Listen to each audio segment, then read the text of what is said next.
Yeah, you see, what up? This NHale, and you tapped in with the Only Touch Greatness podcast.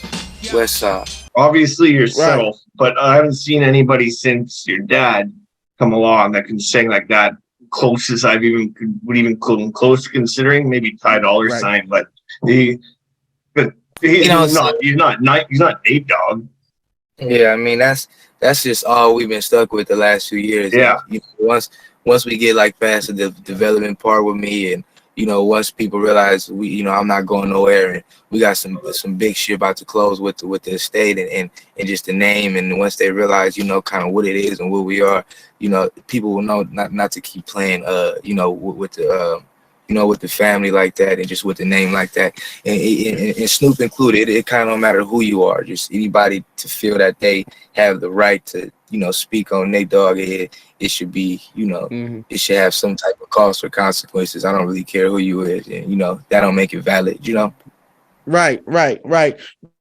What's your unique voice, man? Because even with the that type of sound with your dad, but you have your own way of flipping words, and it's all it's authentic. You know what I mean? Like your voice, like NHale, right?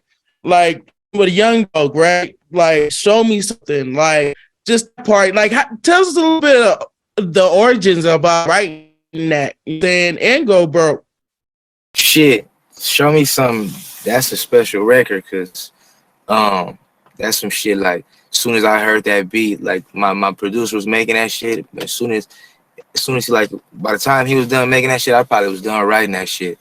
But it was like a lot of my music is really how I be feeling at the time. So I'm glad you said like it's clear that I got my own twist with it, because if you listen to what I'm saying, like it's my world and really what I'm going through at the time. You feel me? So maybe at that time, well, as far as show me something, if what I said, a big mouth, she got it. I done met plenty of hoes that don't say nothing. Me and my girl probably was going through it, and she probably didn't call the police on a nigga or something.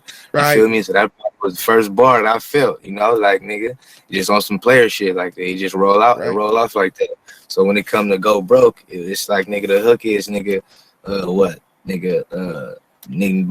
basically niggas talking and they ain't got no money, and then the bitch is talking about she need a nigga with money and she ain't got no money. Straight like that, That's just some shit that we deal with every day, and I'm on some shit like how long till they go broke, because I do the shit that I do is every day, and it's a lifestyle, and I know sooner or later the motherfuckers faking it, they gonna go broke, so it's just, that's really what that song mean, how long till that happen, because we still gonna be here. You got the song No Smoke with a friend of ours. Glasses Malone. I've been fucking with Glasses for like shout out to Big Bro Glasses. Yeah. I've been fucking with him for like 20 years, making songs back in the day. I feel like it was, sir, yes, sir. It be like that. It's that new shit, man. Yeah, that technology shit. So I ain't gonna lie, I can't wait to see how this shit come out, cause nigga, I'm right. I can't wait too. Wherever we, how this motherfucker gonna fit on the story, boom, bam. So can you tell us a good, like, what it was like working with Glasses that time? That's where we were leaving off.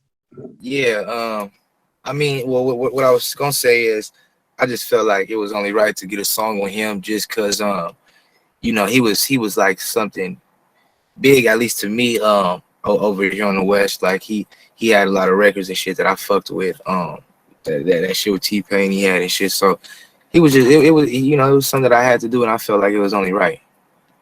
Agree. That's why I always worked with him when I was in A&R, and we've had him on the podcast. Great guy. Yeah, he cool dude. And so Pops used to bring you on stage and stuff. Did that help you calm your butterflies when you would go into the stadium?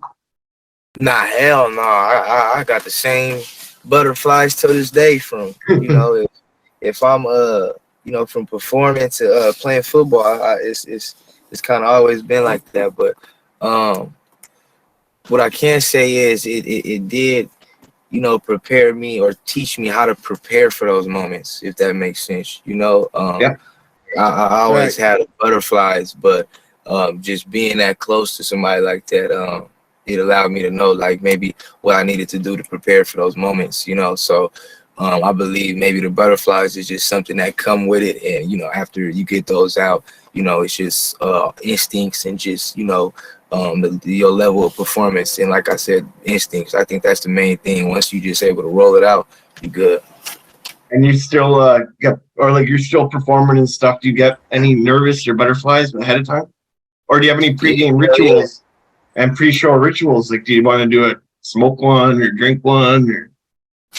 I get faded as hell probably before, like I get so faded to where it's like I'm able to just like tell myself, all right, it's about that time. And then when it's about that time, I don't want to talk to nobody. I don't want to deal with nobody. It's more so like, where the mic at? Okay, let's do it. And then as soon as we get on the stage, it's a different type of energy. And then right after that, it's I'm talking to everybody now. Even the people that I probably walked right past before that, and hopefully they understand this more so just like how I prepare. Perfect. Prince, shoot another one. Yeah. So, coming for LBC again, bro. Like, you got so many legends over there in the LBC. Like, you got King Crook, you got OG. You got Corrupt, you got all these cats, you know what I'm saying? Like, all these cats, right? For real, what was who's somebody from the LBC right now, to your knowledge, that be like, you know what, he hard right now, you know what I'm saying, that nobody caught wind to? Caught wind? It ain't shit. Or just it's just like one of the homies, you know what I'm saying? That's dope. It's kind of, I mean, you got your doggy style, buddy. He from San Bernardino. That's he's San Bernardino, yeah. Okay. That's like a whole nother world out here for real. Right. So I don't really, it ain't many like niggas that I could say out of Long Beach that I'm really, I mean, right. Niggas, period. It is a new artist. I wouldn't call him new, but it's a dude making some noise right now. By the name of Zoe Osama. He got an anthem.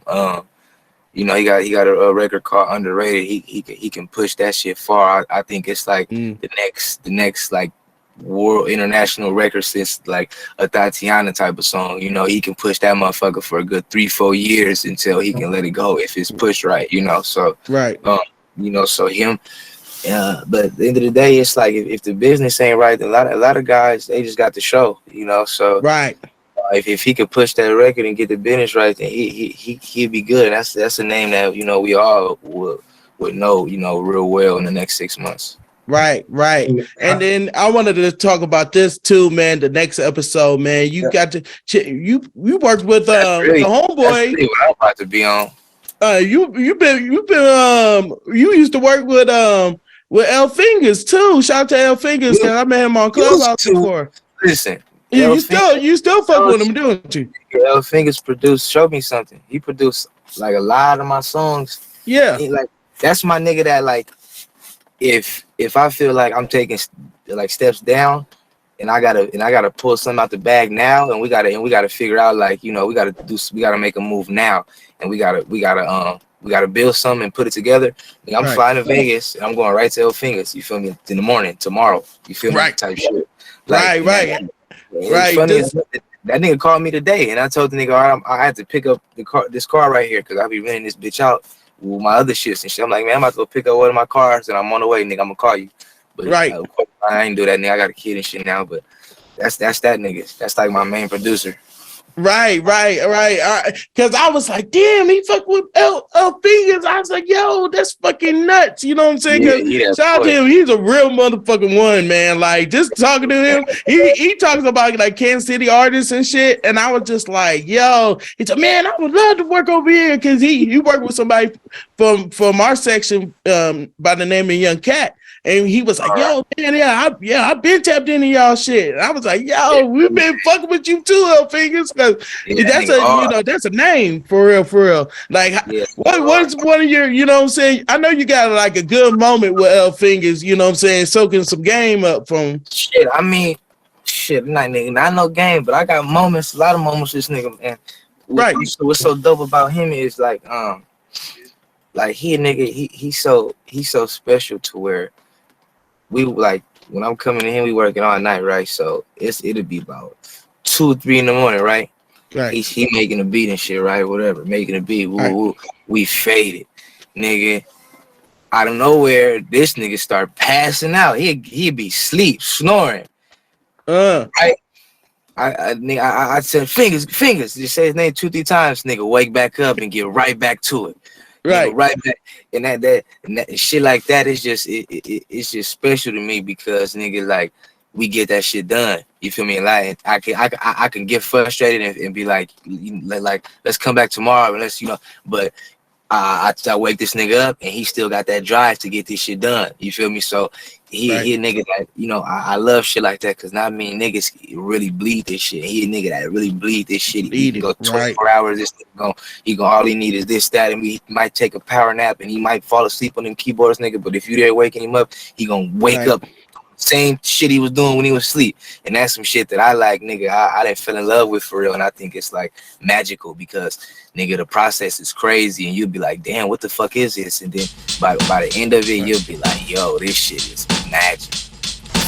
You're tuning into I Only Touch Greatness podcast, Vancouver's best show with Ryan Hayes. Often imitated but never duplicated, I Only Touch Greatness podcast with Ryan Hayes. Looking for the most beers on tap, great steaks, great staff?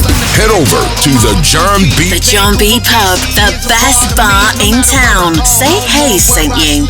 I will forever be from the street to the V, where I learn to stand tall on my own 2 feet. Vancouver, BC is a part of me. I'm from Van City, grew up in Vancouver. Way back when we was taking taxis, not Ubers. We was being young, living life to the fullest. Doing dumb things, thinking we was the coolest. Doing us, having fun on a day-to-day. All we thought about was partying and getting laid.